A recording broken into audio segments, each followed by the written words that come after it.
बहुत समय पहले की बात है, जब भगवान बुद्ध अपने शिष्यों के साथ भ्रमण कर रहे थे। वे गांव गांव जाकर लोगों को सत्य और शांति का मार्ग दिखाते थे। एक छोटे से गांव में, जो जंगल के किनारे बसा हुआ था, बुद्ध ने ठहरने का निश्चय किया। गांव के लोग बुद्ध को देखने और सुनने के लिए उत्साहित थे। हर तरफ उनके आगमन की चर्चा हो रही थी।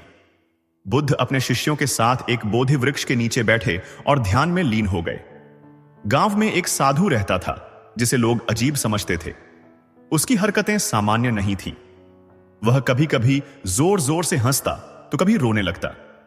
वह अकेले जंगल में घूमता रहता और खुद से बातें करता। लोग उससे डरते थे और उसका मजाक उड़ाते थे। गांव के बच्चे उसे चिढ़ाते और बड़े लोग उसे पागल साधु कहकर बुलाते। उस साधु का नाम वचन था। जब वचन ने सुना कि भगवान बुद्ध गांव में आए हैं, तो उसका मन बेचैन हो उठा। उसने सोचा, क्या बुद्ध सच में मेरे प्रश्नों का उत्तर दे सकते हैं? क्या वे मुझे समझ सकते हैं? वह झिझकते हुए बुद्ध के पास गया। वहां पहले से ही बहुत से लोग बैठे थे जो बुद्ध के प्रवचन सुन रहे थे। वचन दूर एक कोने में जाकर बैठ गया, लेकिन उसकी आंखें लगातार बुद्ध पर टिकी रहीं। प्रवचन समाप्त होने के बाद बुद्ध ने वचन की ओर देखा और मुस्कुराए। वचन ने उस मुस्कान में अजीब सा आकर्षण महसूस किया। ऐसा लगा जैसे वह मुस्कान उसके भीतर के तूफान को शांत कर रही हो। वह धीरे धीरे उठकर बुद्ध के पास गया और उनके चरणों में झुक गया। बुद्ध ने उसे सहारा देकर उठाया और कहा, क्या बात है पुत्र, तुम्हारे मन में कुछ प्रश्न हैं जो तुम्हें यहां लाए हैं? वचन ने अपनी कांपती हुई आवाज में कहा, हे प्रभु, लोग मुझे पागल समझते हैं। वे मुझसे दूर भागते हैं, पर मैं जानता हूं कि मैं पागल नहीं हूं। मैं बस इस संसार को उस नजरिए से देखता हूं जिसे बाकी लोग नहीं देख सकते। मेरे मन में बहुत से प्रश्न हैं और मैं उनके उत्तर खोज रहा हूं। बुद्ध ने वचन की ओर गहरी नजरों से देखा। उन्होंने कहा, हर व्यक्ति के पास अपनी सच्चाई होती है और वह सच्चाई उसकी यात्रा का हिस्सा होती है। लेकिन यदि तुम्हारे प्रश्न तुम्हें बेचैन कर रहे हैं, तो इसका मतलब है कि तुम अपनी यात्रा की शुरुआत में हो। बताओ, तुम्हें सबसे अधिक क्या परेशान करता है? वचन ने कुछ देर चुप रहने के बाद कहा, मुझे लगता है कि इस संसार में सब कुछ अस्थायी है।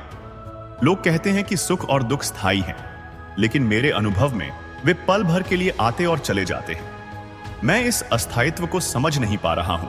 मुझे शांति चाहिए, लेकिन वह मुझसे बहुत दूर लगती है। बुद्ध ने शांत स्वर में कहा, तुम्हारे भीतर जो प्रश्न उठ रहे हैं, वे तुम्हारे सत्य तक पहुंचने का मार्ग है। अस्थायित्व इस संसार का सबसे बड़ा सत्य है, लेकिन इसे समझने के लिए तुम्हें अपने भीतर झांकना होगा। जब तुम अपने मन को शांत करोगे और अपने विचारों को गहराई से देखोगे, तब तुम इस सत्य को अनुभव कर पाओगे। वचन ने पूछा, लेकिन मेरा मन इतना अशांत है कि मैं ध्यान भी नहीं कर पाता। जैसे ही मैं अपनी आंखें बंद करता हूं, मेरे भीतर के विचार मुझे घेर लेते हैं। मैं खुद को उनसे मुक्त नहीं कर पाता। बुद्ध ने एक छोटी कहानी सुनाई। उन्होंने कहा, एक बार एक राजा ने अपने महल में एक सुंदर बगीचा बनवाया। उसने उसमें हर प्रकार के फूल लगवाए, लेकिन वह बगीचा कभी पूरा नहीं लगा। एक दिन एक साधारण माली आया और उसने बगीचे में जंगली पौधे भी लगाए। धीरे धीरे वह बगीचा और भी सुंदर हो गया। जब राजा ने उससे पूछा कि उसने ऐसा कैसे किया, तो माली ने कहा, राजन, मैंने प्रकृति को उसके असली रूप में स्वीकार किया। मैंने जंगली पौधों को जगह दी ताकि वे भी इस बगीचे का हिस्सा बन सकें। यह कहानी तुम्हारे मन की है। जब तक तुम अपने भीतर के सभी पहलुओं को स्वीकार नहीं करोगे, तब तक तुम्हें शांति नहीं मिलेगी। तुम्हारे विचार, तुम्हारी भावनाएं और तुम्हारा अस्थायित्व, ये सब तुम्हारे मन के हिस्से हैं। इन्हें समझो, इन्हें स्वीकार करो, तभी तुम अपने भीतर शांति पा सकोगे। वचन ने बुद्ध की बातों को ध्यान से सुना। उसने कहा, तो क्या इसका मतलब यह है कि मुझे अपने इस विचित्र स्वभाव को भी स्वीकार करना होगा? बुद्ध ने मुस्कुराते हुए उत्तर दिया, तुम्हारे विचित्र स्वभाव में ही तुम्हारी ताकत छिपी है। जो लोग तुम्हें पागल कहते हैं, वे तुम्हें नहीं समझते, लेकिन तुम अपनी सच्चाई को समझो।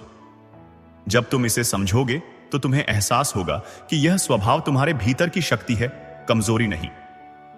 वचन ने बुद्ध के चरणों में झुककर कहा, हे प्रभु, आपने मेरे जीवन की दिशा बदल दी। मैं अब अपनी यात्रा को नए सिरे से शुरू करूंगा और अपने भीतर की शांति को खोजूंगा। कुछ समय बाद वचन ने ध्यान और साधना शुरू की। वह धीरे धीरे अपने मन के भीतर झांकने लगा और अपने विचारों को स्वीकार करना शुरू किया। उसने अपने विचित्र स्वभाव को अपनी साधना का हिस्सा बना लिया। उसके अंदर का डर, अशांति और बेचैनी धीरे धीरे गायब होने लगे। वह अब एक नई ऊर्जा और शांति के साथ जीने लगा। कई महीनों बाद वही साधु वापस गांव आया। अब वह शांत और स्थिर लग रहा था। चेहरे पर एक नई चमक थी और उसकी उपस्थिति से लोग डरने के बजाय आकर्षित हो रहे थे। गांव वालों ने बुद्ध से पूछा, यह वही पागल साधु है, लेकिन अब यह इतना शांत और ज्ञानवान कैसे हो गया? बुद्ध ने उत्तर दिया, जब कोई अपनी सच्चाई को स्वीकार कर लेता है और अपने भीतर के सत्य को समझने की यात्रा पर निकलता है, तो वह साधारण से असाधारण बन जाता है। यही उस साधु के साथ हुआ है। उसने अपने भीतर के अस्थायित्व को समझा और उसे स्वीकार किया। अब वह अपनी सच्चाई के साथ जी रहा है। गांव वालों ने उस साधु को नई नजरों से देखना शुरू किया। वे अब उसे पागल साधु नहीं, बल्कि ज्ञानी साधु कहने लगे। वचन ने अपनी यात्रा में जो सीखा, वह अब दूसरों के साथ भी साझा करने लगा। उसने गांव के लोगों को ध्यान और आत्म स्वीकृति का महत्व सिखाया। धीरे धीरे वह गांव का सबसे प्रिय व्यक्ति बन गया। इस तरह बुद्ध की शिक्षा ने न केवल वचन के जीवन को बदल दिया, बल्कि पूरे गांव में एक नई ऊर्जा और चेतना का संचार किया। बुद्ध की शिक्षाएं सच्चाई और शांति के बीज की तरह होती हैं, जो जिस भी मन में बोई जाती हैं, वहां एक नया जीवन खिल उठता है। अगर आपको यह वीडियो पसंद आया हो तो नीचे कमेंट करके जरूर बताएं। ऐसी और भी प्रेरणादायक कहानियों के लिए हमारे चैनल MK बुद्धा स्टोरी को सब्सक्राइब करना न भूलें। आपका साथ हमें नई कहानियां लाने के लिए प्रेरित करता है। धन्यवाद।